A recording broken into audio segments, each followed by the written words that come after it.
त्या कमवण्याची सवय आपल्या पोराला लावा. देव कष्ट करणाऱ्याच्या पाठीमागे उभा राहतो, आयत खाणाऱ्याच्या नाही.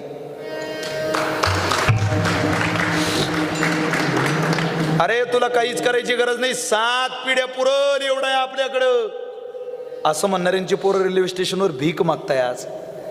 पण सगळं असून सुद्धा पोरा कष्ट कर रे, नीतिमत्तेनं जग रे, चारित्र्यानं जग रे, असं सांगणारी म्हातारी ज्या ज्या घरात झाली त्या घरातली पोरं IPS अधिकारी आज.